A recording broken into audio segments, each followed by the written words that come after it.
Bonjour les enfants et bienvenue à l'émission Cric-Crac, on grandit, l'émission pour apprendre en s'amusant.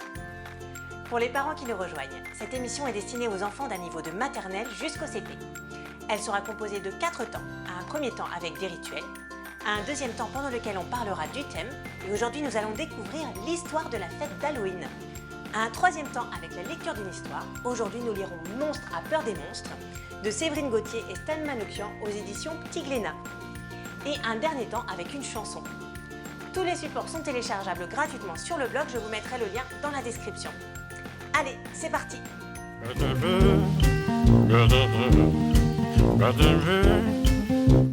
Nougat, on va parler de la fête d'Halloween aujourd'hui. T'en as déjà entendu parler?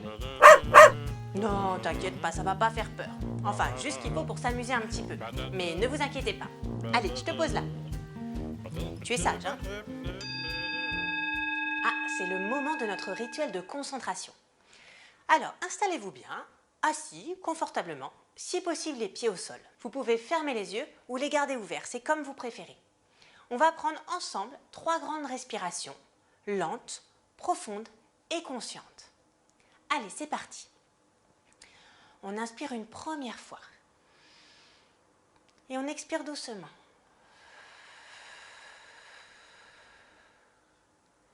On prend une deuxième inspiration et on expire.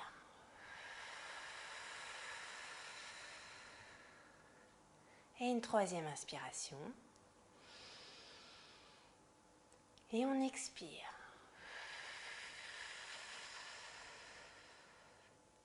Alors, est-ce que ça vous a fait du bien? Moi, je sais que c'est quelque chose qui me fait du bien de toute façon. Ah, toi aussi, Nougat, ça t'a fait du bien? Ah, ben ça, c'est tant mieux, c'est une bonne chose. N'hésitez pas à refaire ces respirations régulièrement, à la maison ou à l'école, juste avant une activité qui vous demande de la concentration, ou même, pourquoi pas, si vous avez un petit peu de mal à vous endormir, ça peut vraiment vous aider. On va passer à la météo. On va tous regarder dehors quel temps il fait. Je regarde par ma fenêtre. Oh, chez moi, il y a un grand soleil. Et chez vous, quel temps fait-il? Il peut y avoir... Tiens, Lucas, décale-toi. Du soleil, de la pluie, un arc-en-ciel, des éclaircies, un ciel peu nuageux, ou au contraire, un ciel avec des nuages gris, de l'orage, et même pourquoi pas, de la neige. Alors, quel temps fait-il chez vous? On va faire une jolie phrase. On va dire, chez moi, il y a un grand soleil, ou alors, chez moi, il y a de la pluie, ou alors, chez moi, il neige. C'est à vous maintenant, je vous écoute. Super, bravo les enfants, c'est très bien. On va passer maintenant à une autre météo, la météo intérieure, à savoir comment vous vous sentez là, maintenant, tout de suite, à l'intérieur de votre cœur. Est-ce que vous avez l'impression qu'il y a un grand soleil? Ou alors, est-ce que c'est de la pluie? Ou encore, est-ce qu'il peut y avoir de l'orage? Je vous écoute. Parfois, juste le fait de le dire à quelqu'un, ça peut faire du bien. Et surtout, n'oubliez pas qu'après la pluie vient toujours le beau temps. Maintenant, on va passer à la comptine de l'alphabet. Donc, est-ce que vous connaissez l'alphabet, les enfants? Alors, certains la connaissent, d'autres pas encore. Pour les plus petits, ça sera peut-être un petit peu difficile au début. Mais vous allez voir qu'à force de la répéter, de la chanter, vous allez la retenir de mieux en mieux. Et surtout, c'est pas grave si vous vous trompez, parce que c'est en se trompant qu'on apprend. Donc, c'est parti, on y va. A, B, C, D, E, F, G, H, I, J, K, L, M, N, O, P, Q, R, S, T, U, V, W, X, Y, Z. Maintenant je les connais, toutes les lettres de l'alphabet.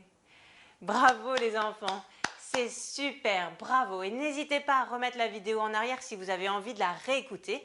Et de toute façon, on l'a fait dans chaque émission. On va maintenant passer à la gym des doigts.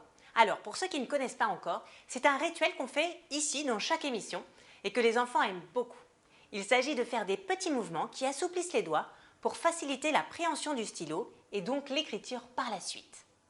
Alors, c'est mieux d'avoir une table devant soi, si c'est possible pour vous, sinon vous ferez les mouvements en l'air. Il était une fois deux petits fantômes. Voilà, alors on garde les poignets relâchés comme ça, on peut les secouer un petit peu. Qui voulaient absolument fêter Halloween. Ils avaient attendu toute l'année. Alors, on pose les mains bien à plat sur la table et on va taper avec chaque doigt 2 fois, en laissant les autres coller. Voilà, c'est les fantômes qui attendent. Et on recommence. Le pouce, l'index, le majeur, l'annulaire et l'auriculaire. Puis le grand jour était enfin arrivé. On frotte les mains comme ça, comme si on se les lavait. Ils sortirent de leur cachette pour faire peur aux enfants. Alors, on les fait marcher. Chaque doigt doit appuyer sur la table pour aider à marcher. Et on recommence du début. Le pouce, l'index, le majeur, l'annulaire, l'auriculaire. Le pouce, l'index, le majeur, l'annulaire et l'auriculaire. Mais les enfants en monstres s'étaient déguisés. Alors on met les doigts en pince comme ça et on va plier, étendre. Et on fait la même chose avec l'autre. C'est les enfants qui se sont déguisés en monstres.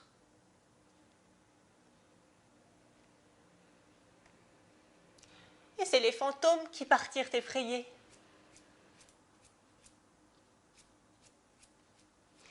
Voilà, la comptine est terminée. On passe au thème.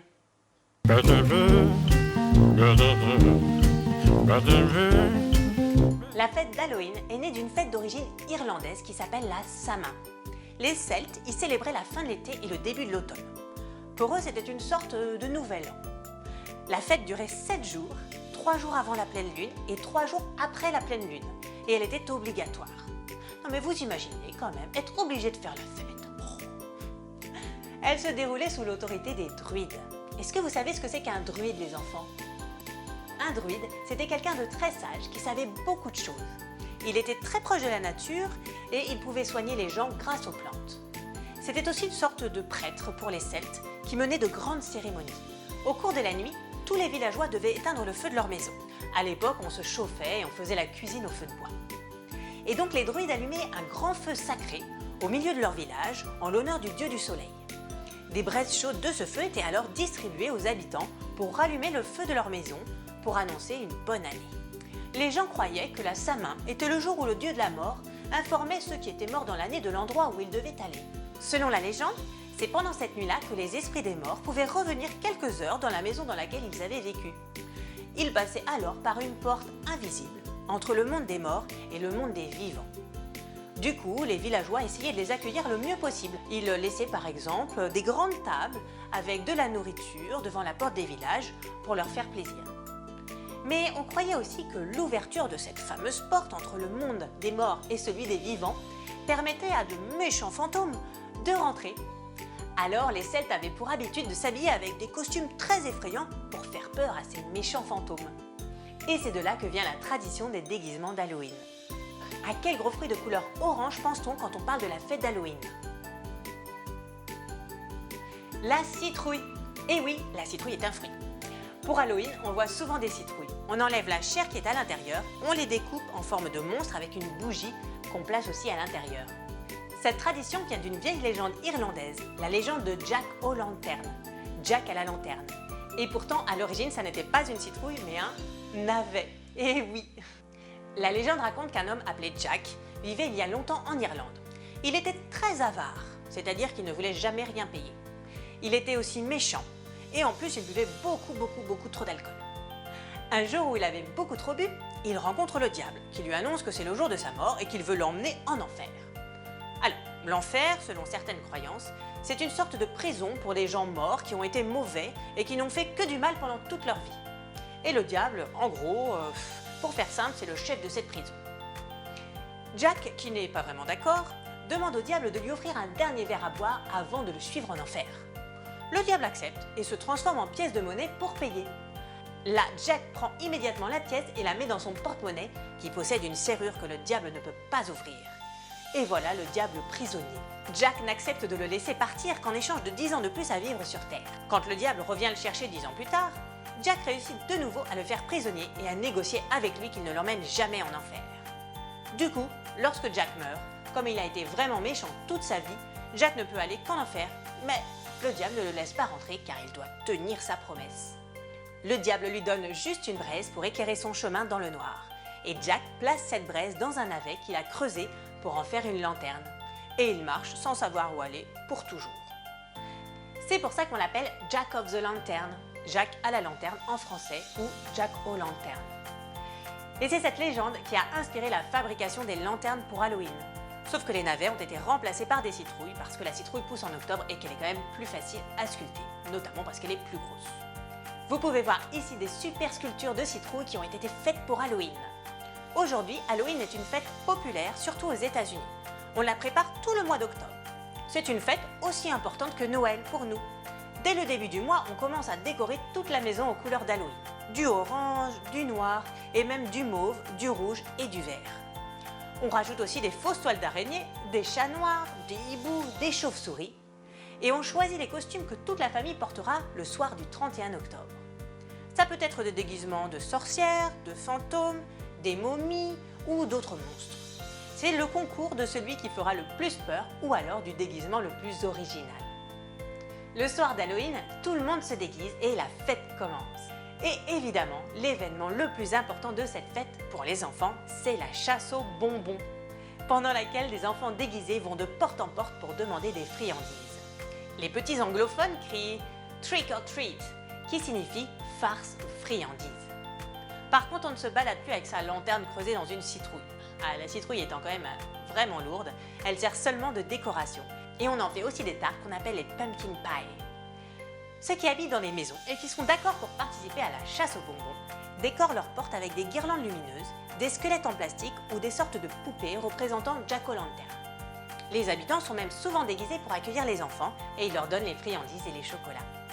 En France aussi, la fête d'Halloween existe depuis longtemps, notamment en Bretagne ou en Moselle. On creusait des betteraves et des rutabagas pour en faire des lanternes qu'on déposait le long des routes ou à l'entrée des fermes en espérant faire peur aux gens. Et les enfants en profitaient à leur tour pour se déguiser. Mais c'est plus récemment, il y a une vingtaine d'années, qu'Halloween est vraiment revenu à la mode dans notre pays, quand une marque de téléphone a fait une grosse publicité pour un nouveau téléphone. Ils ont installé 8000 citrouilles sur l'esplanade du Trocadéro à Paris.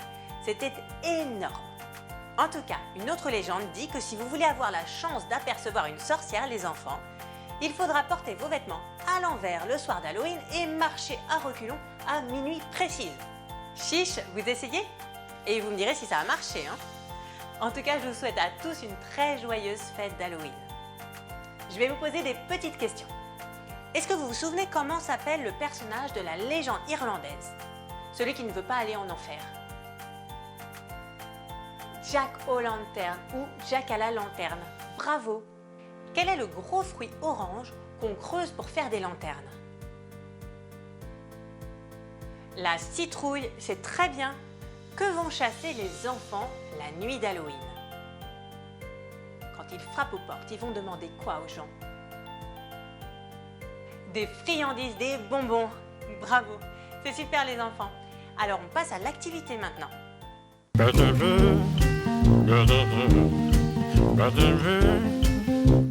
On passe à l'atelier. On va faire deux ateliers. Un atelier de numération et un atelier de complément. Pour ça, il y a le lien du PDF dans la description et il faut avoir découpé les petits monstres en papier qui sont là. Moi, je les ai déjà découpés, donc n'hésitez pas à faire pause sur la vidéo pour le faire à votre tour. Allez, c'est parti! On commence par un atelier de numération jusqu'à 5. Le jour se lève, les monstres ont peur de voir d'autres monstres. Aide-les à se cacher dans leur maison. Attention, ils ne doivent être que 5 dans chaque maison. Donc ça, c'est une maison. Tout ça, c'est des maisons. Voilà. On a 4 maisons ici. Donc il faut mettre 5 monstres là, 5 monstres là, 5 monstres là et 5 monstres là. Donc vous avez beaucoup plus de monstres qu'il n'y a de place dans les maisons. C'est parti. Un monstre là.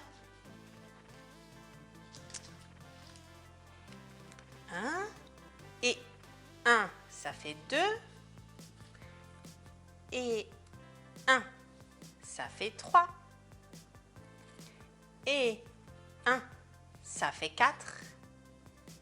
Et 1, ça fait 5. 1 et 1, ça fait 2. Et 1, 3.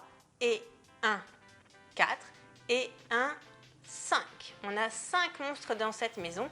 Elle est donc complète. On passe à la suivante. Donc, un monstre. Je vais prendre plusieurs dans ma main. Et 1, ça fait 2. Et 1, ça fait 3. Et 1, ça fait 4. Et 1, ça fait 5.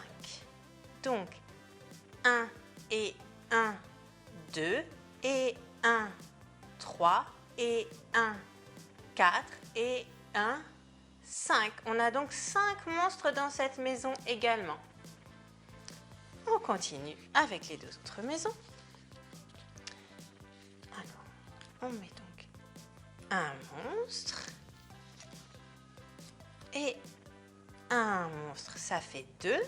1 et 1, 2. Et 1, 3.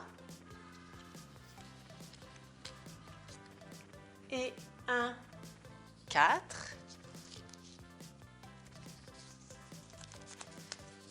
Et 1, 5. Donc, 1 et 1, 2. Et 1, 3. Et 1, 4. Et 1, 5. On a donc également 5 monstres dans cette maison. Et on continue la dernière.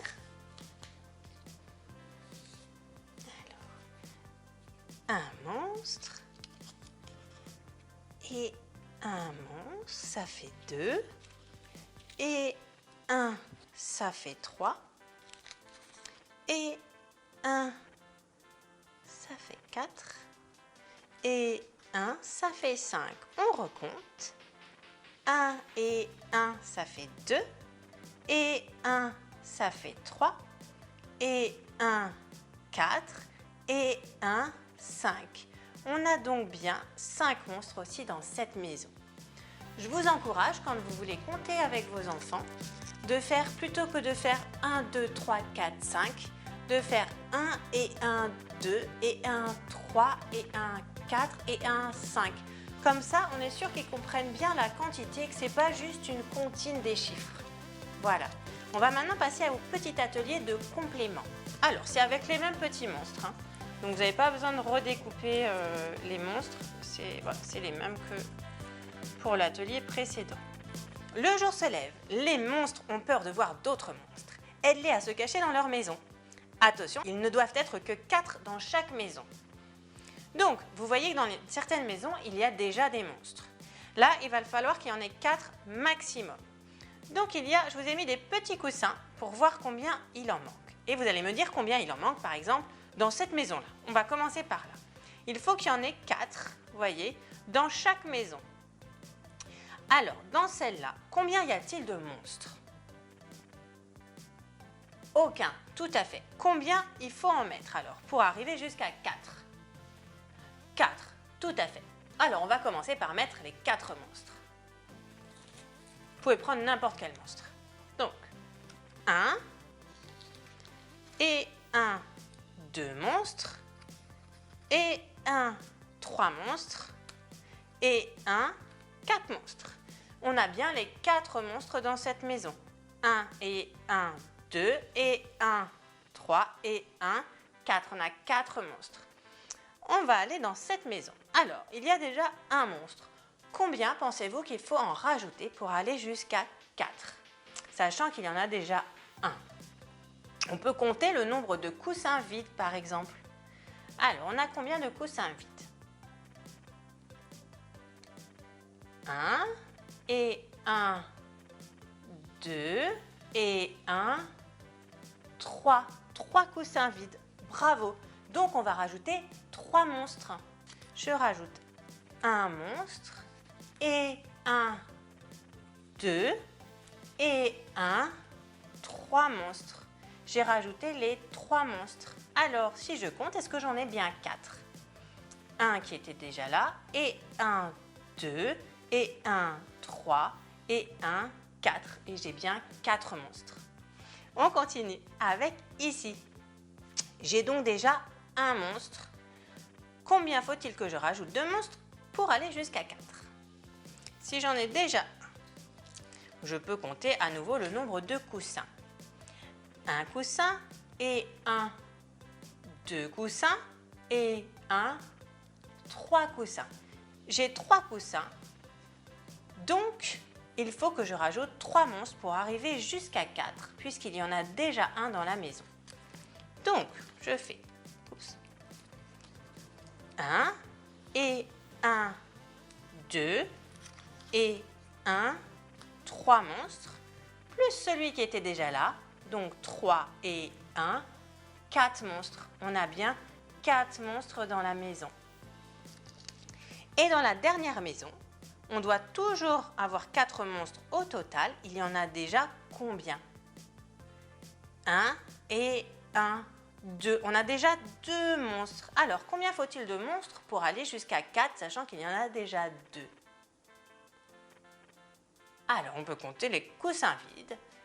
Un coussin et 1, 2. On a donc besoin de 2 monstres. Un monstre et 1, 2 monstres. Et si on rajoute ceux qui sont déjà là pour vérifier qu'on va bien jusqu'à 4, donc un monstre et 1, 2 monstres et 1, 3 monstres et 1, 4 monstres. Et on a bien 4 monstres dans cette maison.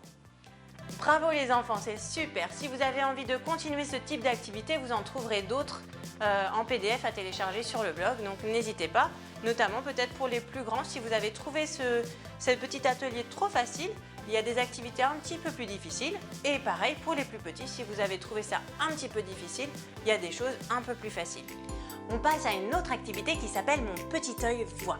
Ça permet de travailler sur les sons, sur l'écoute des sons. Donc, j'ai sur cette table 4 dessins. Mon petit œil voit quelque chose sur cette table qui commence par le son F. Alors là, on a un monstre, une araignée, un fantôme et un bonbon. Est-ce que parmi ces 4 objets, vous voyez quelque chose qui commence par le son F? Le fantôme. Bravo, un fantôme. Super. Un fantôme, c'est bien quelque chose qui commence par le son F. Mon petit œil voit quelque chose sur cette table qui commence par le son B. Le son B. Est-ce que vous voyez parmi ces 3 objets quelque chose qui commence par le son B? Un bonbon. Bravo. Bonbon. Le bonbon, c'est bien quelque chose qui commence par le son B. Très bien. Sur cette table, mon œil voit quelque chose qui commence par le son A.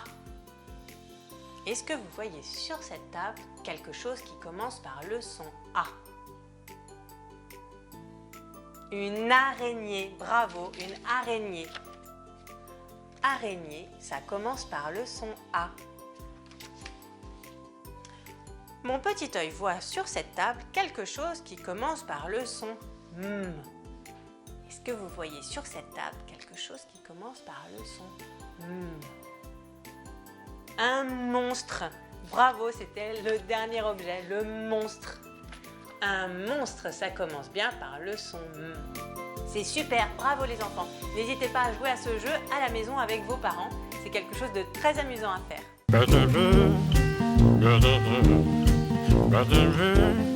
Avant de lire l'histoire, on va voir ensemble quelques petits mots de vocabulaire.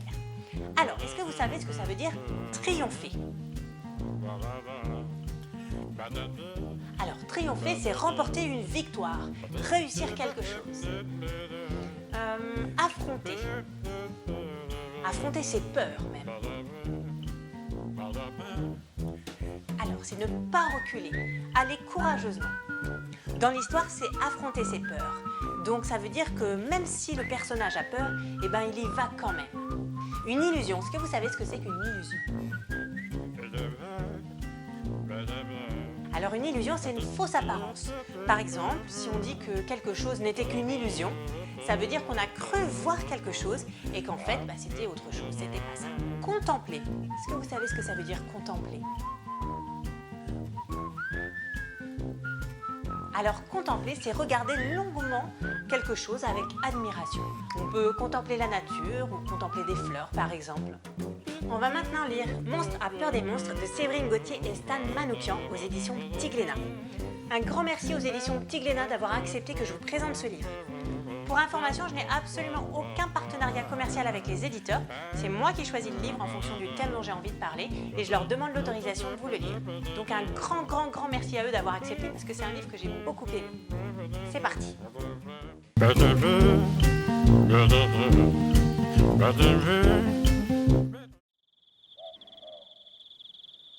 Monstre a peur des monstres. Une histoire de Séverine Gauthier, illustration Stan Manoukian, aux éditions Petit Glénat. On a dit beaucoup de choses horribles sur les monstres, mais vous verrez que ceux de cette histoire ne sont pas très différents de nous, à ce petit détail près qu'ils vivent la nuit et dorment le jour. Monstre, lui, a peur du jour. Une peur terrible.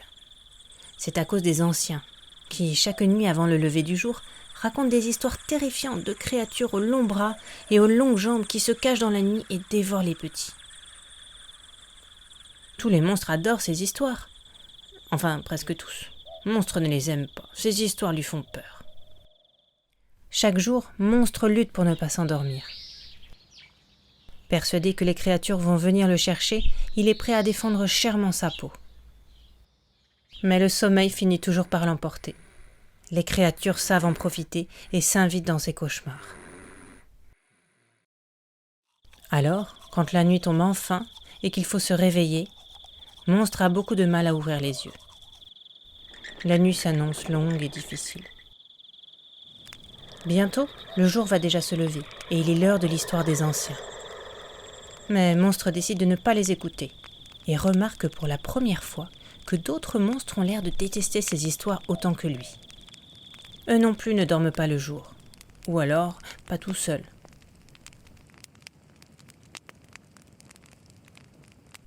À force de parler, les petits monstres ont une idée pour se débarrasser des créatures. Puisqu'elles se cachent dans la lumière du jour, c'est le jour tout entier qu'il faut affronter. S'ils triomphent du jour, les créatures disparaîtront. Ensemble, ils se sentent courageux, ils sont prêts à affronter leur peur.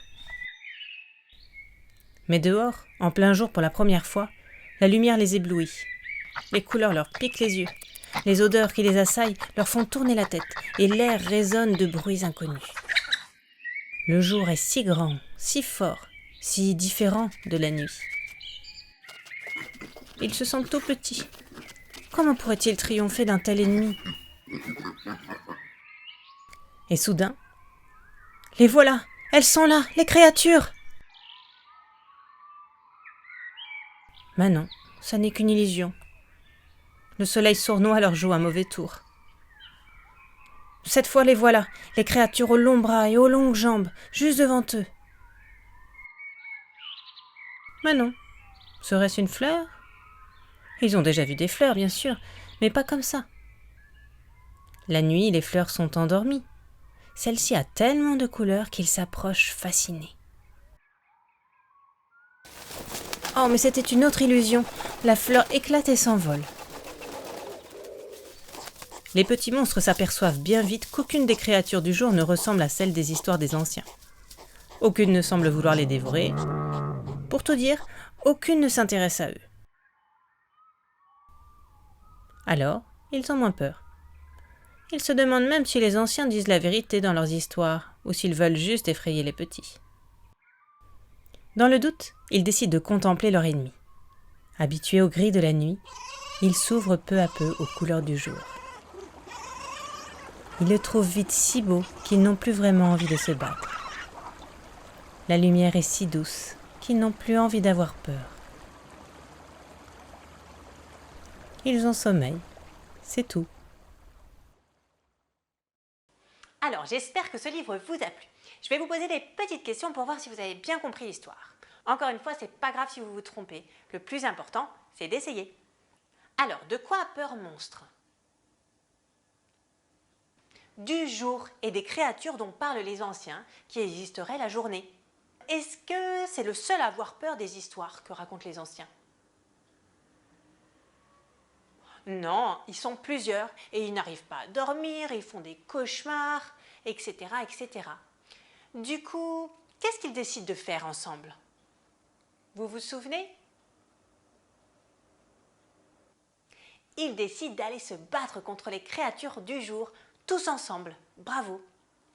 Est-ce qu'ils voient les créatures effrayantes dont on leur a parlé? Non, à chaque fois ce sont des illusions. Leur ombre, une fleur, etc. Ils croient voir des monstres et finalement c'est jamais ça. Finalement, à la fin, est-ce qu'ils ont encore peur du jour? Non, ils trouvent ça très beau, hein? Bravo les enfants, vous avez bien compris l'histoire, c'est super.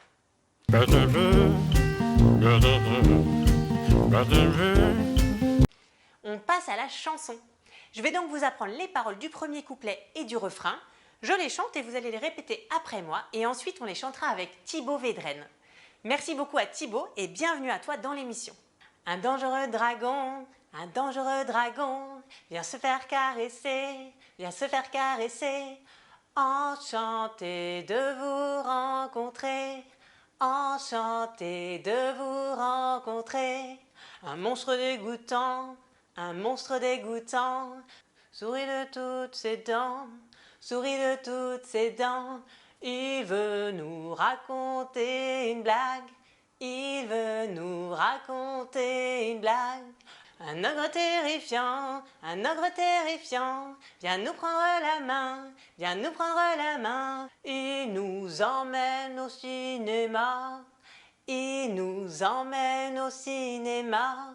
Un affreux dinosaure est sur une balançoire, un affreux dinosaure est sur une balançoire. Il nous demande de le pousser, il nous demande de le pousser. Faut pas toujours croire ce qu'on dit, faut pas toujours croire ce qu'on dit. Les méchants peuvent être gentils, les méchants peuvent être gentils.